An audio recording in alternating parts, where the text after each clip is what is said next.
Hello everyone, कैसे हैं आप सब और आपका बहुत बहुत स्वागत है हमारे इस यूट्यूब चैनल जिसका नाम है जाबिश फिजिक्स। तो आज हम लोग क्लास 11 की चैप्टर 4 में स्टडी करने वाले हैं सर्कुलर मोशन को। इससे प्रीवियसली हम लोगों ने प्रोजेक्टाइल, हॉरिजॉन्टल और एंगुलर और दोनों ही टाइप के प्रोजेक्टाइल के इक्वेशंस को डिराइव किया था और न्यूमेरिकल सॉल्व किया था। इन सब लेक्चर्स का एक कंप्लीट प्लेलिस्ट बना है जिसका लिंक आपको डिस्क्रिप्शन बॉक्स में मिल जाएगा या फिर यहाँ आई बटन पर मिल जाएगा, तो आप जाकर देख सकते हैं और अपनी नॉलेज को बढ़ा सकते हैं। चलिए शुरू करते हैं इस लेक्चर में सर्कुलर मोशन को। ठीक है, देखिए यहाँ पर ये एक सर्कल हमने ड्रॉ करा। ठीक है, ये एक सर्कल है। इस सर्कल में इसका कुछ ना कुछ, सर्कल का कुछ ना कुछ सेंटर है, एक पार्टिकल है और वो ये पार्टिकल P है। इस सर्कल का कुछ ना कुछ रेडियस है R। ये पार्टिकल P यहाँ गया, यहाँ गया, यहाँ गया, यहाँ गया, अलग अलग पॉइंट पर ये अलग अलग डिस्टेंस कवर कर रहा है। ठीक है, जैसे देखिए ये पार्टिकल यहाँ गया, ठीक है, फिर उसके बाद ये पार्टिकल यहाँ पहुँचा, ये हो गया। फिर ये पार्टिकल को देखिए तो ये धीरे धीरे कुछ ना कुछ डिस्टेंस कवर कर रहा है। ठीक है, तो ये पार्टिकल धीरे धीरे इस तरह से आगे की तरफ बढ़ रहा है। तो यहाँ पर इस पार्टिकल के पास एक्चुअली है तो क्या है, ठीक है, ये रेडियस है इसका। ठीक है, अब देखिए ये पार्टिकल देखें अगर तो यहाँ पर ये सब क्या है, लीनियर डिस्टेंस है, लीनियर डिस्टेंस है। लेकिन एट द सेम टाइम अगर हम इसके फिक्स्ड पॉइंट जहां से ये बंधा हुआ है और उस फिक्स्ड पॉइंट से कंपेयर करें तो ये कुछ ना कुछ एंगल भी बना रहा है। ठीक है, पहले इतना, फिर इतना, फिर इतना और फिर इतना, कुछ ना कुछ एंगल भी बना रहा है। तो ये जो लीनियर डिस्टेंस है या हम इसे कहें लीनियर डिस्प्लेसमेंट, तो अगर हम सेंटर पर की बात करें तो सेंटर पर ये क्या बना रहा है, एंगुलर डिस्प्लेसमेंट। क्योंकि एंगुलर डिस्प्लेसमेंट ये क्या बना रहा है, एंगुलर डिस्प्लेसमेंट।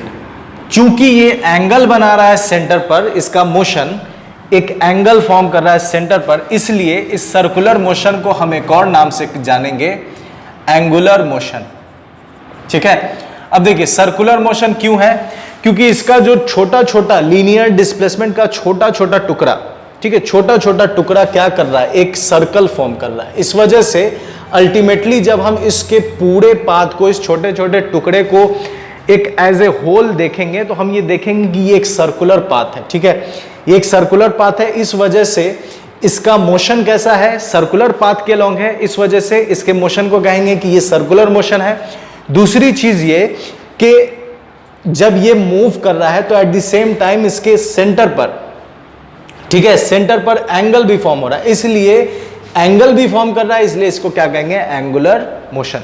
तो हम सर्कुलर मोशन को अगर हम डिफाइन करें तो सिंपल ऐसे डिफाइन कर सकते हैं, the motion along a circular path is called circular motion. Circular path का वो मोशन जिसमें पाथ सर्कुलर हो तो हम सर्कुलर मोशन कहेंगे। या फिर हम ये कह सकते हैं कि the motion in which the moving object makes angle on the centre of it path, उसके पाथ के सेंटर पर अगर वो एंगल फॉर्म कर रहा है तो हम क्या कहेंगे, एंगुलर मोशन। ठीक है, तो लीनियर डिस्टेंस को हम लोग क्या चीज से दिखाते हैं, एक्स से दिखाते हैं, वाई से दिखाते हैं, किसी भी चीज से, एल से भी दिखाते हैं।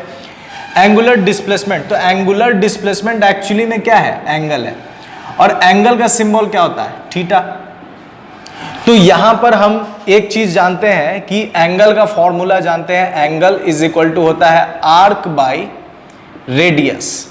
ठीक है, आर्क बाई रेडियस। तो एंगल यहां पर देखिए क्या है, थीटा, थीटा। आर्क यहां पर क्या है, अगर हम इस पार्ट का ले लें, इस पार्ट का, ठीक है, तो आर्क यही है, इतना आर्क है एक्स, तो theta is equal to x upon, और रेडियस क्या है, आर, तो थीटा इज इक्वल टू आ गया हमारा एक्स अपॉन आर। तो एक्स इज इक्वल टू हम क्या लिख सकते हैं, आर इंटू थीटा। तो एक तो हमारे पास एंगल निकालने का, एंगुलर डिस्प्लेसमेंट निकालने का एक फॉर्मूला आ गया कि आर्क को रेडियस से डिवाइड कर दीजिए, तो आपको आर्क को रेडियस से डिवाइड करेंगे तो एंगल निकल कर आ जाएगा। दूसरी चीज ये है कि एंगल इज इक्वल टू हो जाएगा, linear displacement is equal to हो जाएगा एंगल इनटू रेडियस। ठीक है, अब यहां पर देखें तो ये हमने एक रिलेशन निकाल लिया, angular displacement is equal to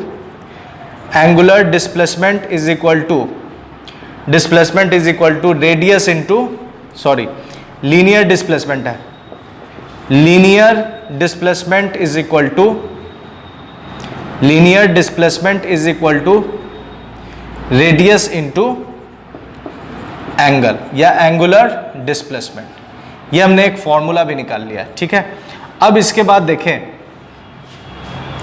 तो एंगुलर डिस्प्लेसमेंट क्या है, जब कोई ऑब्जेक्ट सर्कुलर पाथ पे मूव करेगा तो जो एंगल सेंटर पर फॉर्म करेगा उसे हम एंगुलर डिस्प्लेसमेंट कहेंगे, और वो जो आर्क होगा उसे हम लोग लीनियर डिस्प्लेसमेंट एक्स से दिखाएंगे। ये हमने एक फॉर्मूला निकाल लिया। अब इसके बाद देखिए कि जब ये पार्टिकल मूव करेगा तो इसके पास कुछ ना कुछ मोशन होगा, तो कुछ ना कुछ वेलोसिटी होगी। वो वेलोसिटी इसके पास, चूंकि ये एंगुलर मोशन को परफॉर्म कर रहा है, इसलिए इसके पास जो वेलोसिटी होगी वो हो जाएगी इसके पास, ये ए नंबर हम लोगों ने काम किया, ये ए। अब बी नंबर में हम लोग क्या काम कर रहे हैं, एंगुलर वेलोसिटी। एंगुलर वर्ड क्यों यूज कर रहे हैं, इस वजह से क्योंकि इसका मोशन सेंटर पर एक एंगल फॉर्म कर रहा है, इस वजह से इसे एंगुलर मोशन कर रहे हैं। और चूंकि ये मोशन में है तो इसके पास वेलोसिटी भी होगी, और जब वेलोसिटी होगी तो एंगुलर मोशन में जो वेलोसिटी होगी उसे क्या कहेंगे, एंगुलर वेलोसिटी। अब देखिए एंगुलर वेलोसिटी होने के बाद तो एंगुलर वेलोसिटी क्या होगा, तो एंगुलर वेलोसिटी, लीनियर वेलोसिटी का फॉर्मूला क्या होता है, लीनियर वेलोसिटी का फॉर्मूला होता है लीनियर डिस्प्लेसमेंट बाय टाइम। तो यहां भी एंगुलर वेलोसिटी का फॉर्मूला हो जाएगा angular displacement, angular velocity is equal to आ जाएगा एंगुलर डिस्प्लेसमेंट बाय टाइम। ठीक है, तो एंगुलर वेलोसिटी का सिंबल हम लोग यूज करते हैं ओमेगा। ठीक है, ओमेगा पढ़ते हैं इसको। ठीक है, omega is equal to angular displacement है थीटा बाई टी, तो ओमेगा इज इक्वल टू आ जाता है थीटा अपॉन टाइम। ठीक है, ये एंगुलर डिस्प्लेसमेंट का फॉर्मूला आ गया। अब देखिए थीटा का इसका एसआई यूनिट क्या होगा, तो रेडियन, एंगल का यूनिट क्या होता है, रेडियन, इसलिए इसका एसआई यूनिट क्या होगा, radian. SI unit is radian. ठीक है, तो यहां पर इसका यूनिट हो जाएगा रेडियन पर सेकेंड, ये इसका एसआई यूनिट निकल कर आ गया। अब एक रिलेशन हम लोग थोड़ा समझेंगे, जैसे यहां रिलेशन निकाला हमने लीनियर डिस्प्लेसमेंट का एंगुलर डिस्प्लेसमेंट के साथ रिलेशन, तो सेम काम हम यहां करेंगे। हम ये जानते हैं कि जो वेलोसिटी होती है, वी नो डैट जो वेलोसिटी होती है v इज इक्वल टू, वो होता है dx upon dt। Instantaneous velocity हम लोगों ने पढ़ा है, उसमें ये चीज हम लोगों ने निकाला था कि v is equal to dx upon dt। अब एक चीज देखें तो यहां x इज इक्वल टू क्या है, r इंटू थीटा, तो इस x के वैल्यू को हम यहां डाल दें तो d अपॉन dt, और इस x के वैल्यू को डाल दीजिए तो ये हो जाएगा r इंटू थीटा।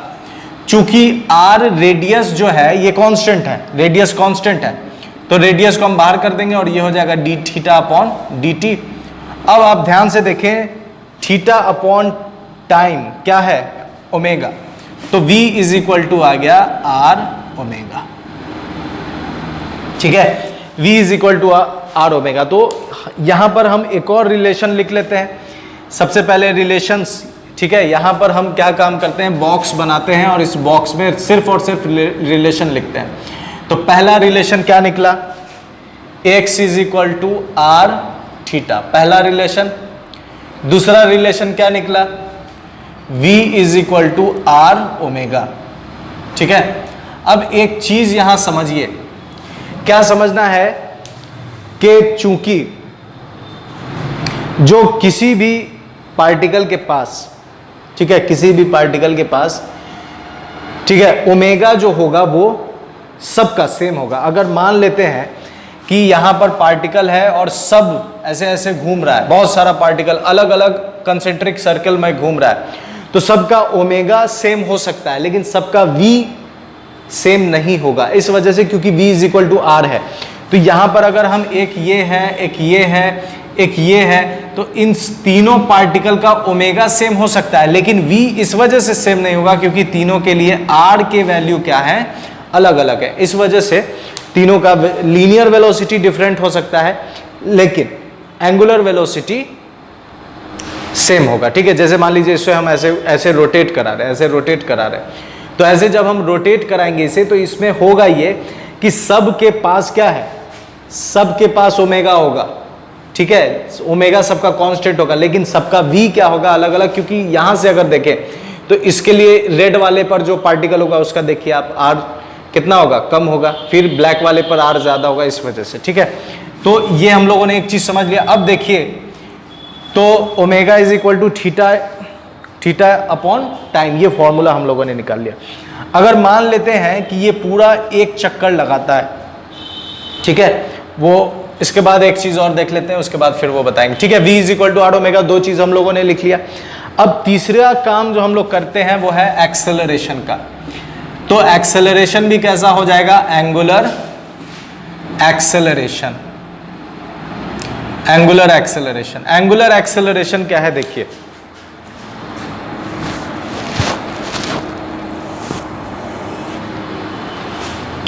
तो एंगुलर लीनियर एक्सेलरेशन का फॉर्मूला हम लोगों को क्या पता है, linear velocity by time, change in velocity by time acceleration है। तो एंगुलर वेलोसिटी, एंगुलर एक्सेलरेशन क्या हो जाएगा, change in angular velocity with respect to time. यहां पर एंगुलर एक्सेलरेशन के लिए जो हम लोग सिंबल यूज करेंगे वो होगा अल्फा। ठीक है, अल्फा, ठीक है, अल्फा इज इक्वल टू, ये एंगुलर एक्सेलरेशन का सिंबल है, चेंज इन वेलोसिटी। तो चेंज इन वेलोसिटी, तो एक चीज और थोड़ा समझिए, उससे हम कंपेयर करके बता रहे हैं। लीनियर एक्सेलरेशन क्या था, v minus you by T, ये फॉर्मूला हम लोगों के पास था।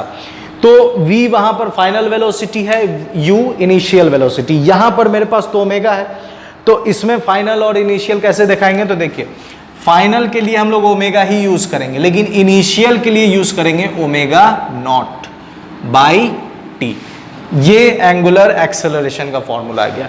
ओमेगा क्या है, कंपेयर कीजिए, ओमेगा क्या है, फाइनल एंगुलर वेलोसिटी, और ओमेगा नॉट क्या है, इनिशियल एंगुलर वेलोसिटी। ठीक है, तो अल्फा इज इक्वल टू आ जाएगा, ठीक है, ओमेगा बाई ओमेगा। अगर मान लेते हैं कि ओमेगा नॉट अगर जीरो है, if omega naught is equal to zero, initial velocity अगर उसका जीरो है, तो अल्फा इज इक्वल टू कितना आ जाएगा, omega upon T.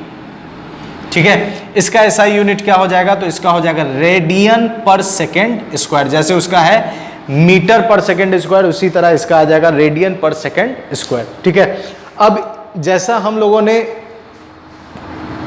Linear displacement, angular displacement के बीच में रिलेशन निकाला, एंगुलर वेलोसिटी और लीनियर वेलोसिटी के बीच में रिलेशन निकाला, लीनियर और एंगुलर, उसी तरह एंगुलर एक्सेलरेशन और लीनियर एक्सेलरेशन के बीच में भी हम लोग निकाल सकते हैं। कैसे निकालेंगे देखिए, फिर से यहां पर वी नो डैट, तो यहां पर हम लोग जानते हैं a is equal to d v upon d t. ये फिर से इंस्टेंटेनियस एक्सेलरेशन जो हम लोगों ने पढ़ा था उसमें ये फॉर्मूला निकाले थे, a is equal to d v upon d t. तो यहां पर a इज इक्वल टू, और v के जगह पर हम क्या डाल सकते हैं, देखिए v के जगह पर क्या डाल सकते हैं, r ओमेगा डाल सकते हैं, तो डाल देंगे डी अपॉन डी टी, और v के जगह क्या डाल देंगे, r ओमेगा, तो r ओमेगा। चूंकि रेडियस यहां पर कांस्टेंट है, इसलिए कांस्टेंट को हम लोग बाहर निकाल लेते हैं और सिर्फ D omega upon d T. D omega upon d T क्या देगा आपको, अल्फा देगा। तो यहां पर हम डाल देते हैं a is equal to r alpha. ठीक है, a is equal to r alpha. तो तीसरा जो रिलेशन हम लोगों को मिला, a is equal to r alpha. अब एक चीज आप देखें, तो जितना लीनियर निकालने के लिए आपको क्या करना है, एंगुलर वाले में r से मल्टीप्लाई कर दीजिए, रेडियस से मल्टीप्लाई कर दीजिए, तो आपको उसका लीनियर वैल्यू निकल कर आ जाएगा। ठीक है, तो angular displacement, angular velocity, angular acceleration हो गया। अब एक चीज समझना है, टाइम पीरियड एकदम सिंपल है। यहां से पार्टिकल चला, ठीक है, इस हिस्से को मिटा देते हैं, जगह ले रहा है। ठीक है, अब देखिए यहां से पार्टिकल चला और एक चक्कर लगाए, एक चक्कर लगाने में जो टाइम लगेगा उसे हम लोग इसका क्या कहेंगे, टाइम पीरियड। तो बी सी। अब डी नंबर देखिए क्या है, डी नंबर है टाइम पीरियड, इसको यहां पर लिख देते हैं। डी नंबर है टाइम पीरियड। तो टाइम पीरियड आपको इजीली समझ में आ रहा है कि टाइम पीरियड क्या है, time to complete one revolution. एक रिवॉल्यूशन कंप्लीट करने में जो टाइम लेगा उसी को हम लोग क्या कहते हैं, टाइम पीरियड। इसका एसआई यूनिट क्या हो जाएगा, तो एसआई यूनिट हो जाएगा सेकंड। ठीक है, एसआई यूनिट क्या हो जाएगा, सेकंड हो जाएगा। अब इसके बाद देखिए फ्रीक्वेंसी क्या होगा। फ्रीक्वेंसी कहने का मतलब एक सेकंड में जितनी दफा ये चक्कर लगाए उसे हम इसका क्या कहेंगे, फ्रीक्वेंसी कहेंगे। टाइम पीरियड समझ में आ रही है, जैसे यहां से चला, आपने स्टॉप वॉच लगाया, नोटिस किया कि यहां से चला और 0 है, जैसे ही चला आपने स्टॉप वॉच शुरू कर दिया, अब वो यहां से घूमकर यहां आया, आपने देखा कि 10 मिनट इसने लगाया है, तो एक रिवॉल्यूशन कंप्लीट करने में जो टाइम कितना लगा, 10 मिनट्स। तो टाइम पीरियड क्या हो जाए, 10 मिनट्स। 5 सेकंड लगाता है तो 5 सेकंड अगर लगाएगा तो उसका टाइम पीरियड 5 सेकंड हो जाएगा। अब यहां पर जो तीसरी चीज है, डी के बाद हम लोग सी समझ रहे हैं, वो क्या है, फ्रीक्वेंसी। तो फ्रीक्वेंसी क्या है देखिए, ठीक है, फ्रीक्वेंसी कहते हैं एक सेकंड में ये कितना चक्कर लगाता है। आपने स्टॉप वॉच जैसे चालू किया और जैसे ही स्टॉप वॉच शुरू किया, यहां से देख 1 सेकंड बीता है और ये 5 बार चक्कर काट चुका है, 5 बार, 1 सेकंड में 5 टाइम्स ये राउंड कर चुका है। तो ये क्या कहलाएगा, इसका फ्रीक्वेंसी कहलाएगा कि number of revolution in 1 second, number of revolution in 1 second. इसे हम लोग न्यू से दिखाते हैं और न्यू जो होता है वो बराबर होता है reciprocal of time period. Time period के रेसिप्रोकल होता है, ठीक है, न्यू या म्यू दोनों ही कहते हैं, ठीक है। तो ये सर्कुलर मोशन में इतनी चीजें हैं, सर्कुलर मोशन क्या है ये समझ में आ गया, उसमें उसके पैरामीटर्स क्या क्या है ये चीज आपको अच्छे से समझ में आ गया होगा। तो बहुत ज्यादा हम लोग यूज करते हैं, बहुत ही ज्यादा, हम आगे बहुत जगह यूज में मिलेगा आपको, वो चीज क्या है थोड़ा समझना है उसको। देखिए, ठीक है, ये ओमेगा का काम हो गया है, यहां पर हम काम कर रहे हैं। अब देखिए इसे समझिए, ओमेगा इज इक्वल टू क्या है, थीटा अपॉन टी। अगर ये एक चक्कर लगाए तो पाई, और पूरा चक्कर लगाएगा तो कितना हो जाएगा, 2 पाई, मतलब 360 degree. Pi is equal to होता है 180 डिग्री, ठीक है, 180 डिग्री रेडियन, ठीक है। तो अगर पूरा चक्कर लगाएगा तो 360 कितना हो जाएगा, 2 पाई। तो omega is equal to 2 pi, theta कितना बनाया, 2 पाई। और एक चक्कर लगाने में जो टाइम लेगा उसको क्या कहते हैं, टाइम पीरियड, और उसका सिंबल क्या होता है, कैपिटल टी। तो ओमेगा इज इक्वल टू कितना आ गया, 2 पाई टी, ठीक है। और 2 पाई टी और 1 अपॉन टाई, ये एक फॉर्मूला आ गया, इसका हम लोग बहुत यूज करते हैं, omega is equal to 2 pi upon time period, ठीक है। आगे क्लास 12th में और आगे भी बहुत ज्यादा यूज में मिलेगा आपको, ठीक है। अब देखिए 1 अपॉन टी क्या होता है, फ्रीक्वेंसी। तो 1 अपॉन टी के जगह हम ओमेगा के जगह ये भी डाल सकते हैं, 2 पाई न्यू। तो ये 2 फॉर्मेट है जो बहुत ज्यादा यूज करेंगे आगे के लेक्चर्स में, ठीक है। तो सर्कुलर मोशन का हर एक चीज मैंने आपको बता दिया इस लेक्चर में। और ये चैप्टर 4 में क्या क्या पढ़ना था, तो चैप्टर 4 में सबसे पहले वेक्टर पढ़ना था, उसके बाद प्रोजेक्टाइल और फिर ये सर्कुलर मोशन। तो वेक्टर का एक अलग प्लेलिस्ट है जो आपको मिल जाएगा, प्लेलिस्ट के इसमें जाइएगा, चैनल में जब प्लेलिस्ट खोलिएगा तो उसमें वेक्टर का एक अलग लेक्चर का प्लेलिस्ट बना है। फिर उसके बाद प्रोजेक्टाइल और फिर ये, तो चैप्टर 4 आपका कंप्लीट हो चुका है, ठीक है। अगर आपने नहीं देखा है तो प्लेलिस्ट में जाएंगे, आपको हर एक चैप्टर का, class 11 class 12 CBSE back year question, हर एक चीज़ का आपको कंप्लीट प्लेलिस्ट में मिलेगा। तो आप जाकर देख सकते हैं, अपने नॉलेज को बढ़ा सकते हैं। अगर आप न्यू व्यूअर हैं तो बेशक सब्सक्राइब करें और बेल आइकन ज़रूर दबाएं, और अपने फ्रेंड सर्किल में ज़रूर कहें, शेयर करें और सब्सक्राइब करने के लिए कहें, और फिजिक्स के बेहतरीन लेक्चर्स को एंजॉय करें। ऐसा समझें कि आप किसी को भी फिजिक्स पढ़ाने के लायक हो सकते हैं, समझाने के लायक हो सकते हैं, ठीक है। तो मेरे साथ बने रहने के लिए बहुत बहुत शुक्रिया। अपना ख्याल रखें। गुड बाय एंड खुदा हाफिज।